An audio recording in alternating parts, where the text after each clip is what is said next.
शुरुआत सीरिया से, क्योंकि यहां पर भी हालात मजीद खराब हो रहे हैं और अबतर सिस्टम पूरा इसलिए होता चला जा रहा है क्योंकि सीरिया के अंदर शामी बागियों की तरफ से हमस शहर पर कब्जा किया गया है। बड़ी खबर के साथ शुरुआत करेंगे।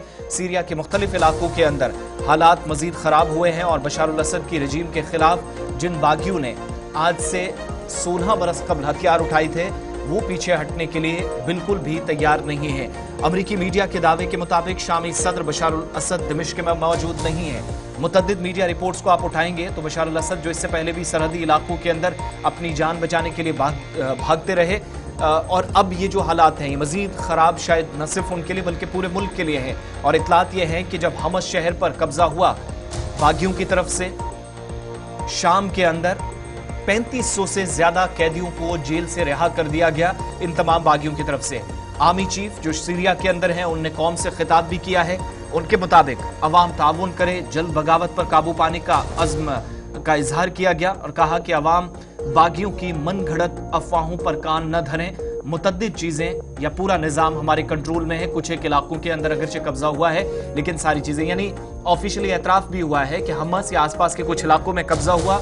मुतअद्दिद मकामात पर इस वक्त भी सरकार के मुताबिक कंट्रोल है लेकिन मुल्क का सदर ही गायब है।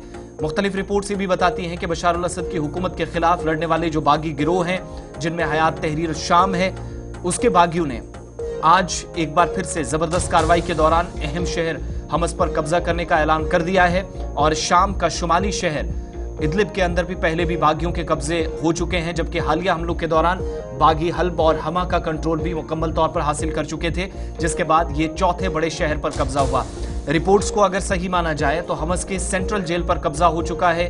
फौजी जेल से 3500 से ज्यादा कैदियों को भी छोड़ दिया गया है। और दूसरी तरफ बागी जो दारुल हुकूमत दिमिश्क के अंदर, जिसको डेमेस्कस भी आप कहते हैं, 10 किलोमीटर के फासले पर पहुंच गए हैं, जबकि शामी फौज दिमिश्क के मज़ाफात से पीछे हट गई है।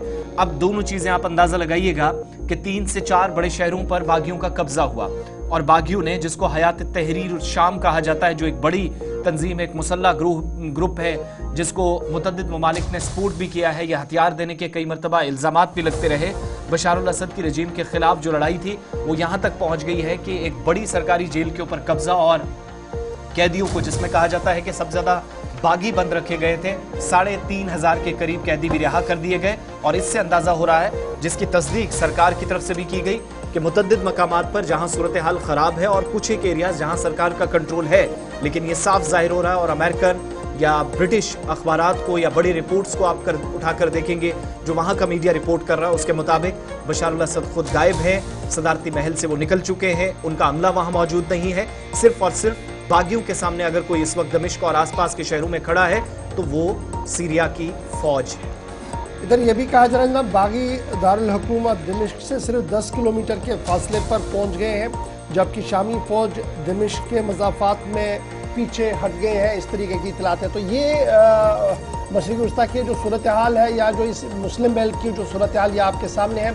और ये फिलहाल आप देखेंगे आइंदा 24 घंटों तक ज़बरदस्त ये सुर्खी में रहेंगे। और इस पर अब जो तुर्की है उस पर भी इल्ज़ामात और जवाबी इल्ज़ामात लग रहे हैं, क्योंकि बशार अल असद का मानना है कि जिस तरीके से तुर्किया इस पूरे मामले के पीछे और जिस तरीके से बागियों की मदद की जा रही है ये किसी भी कीमत पर काबिल कबूल नहीं होगा। बहरहाल अमेरिका के ज़राए अबलाग भी इस बात की तस्दीक कर रहे हैं कि बशार अल असद मुल्क छोड़कर फरार हो गए वहाँ पर, क्योंकि शामी बागी ऑलमोस्ट आधे से ज़्यादा इलाकों पर काबिज हो गए हैं। इस तरीके की इतलात और खबरें जो है वो सामने आ रही हैं।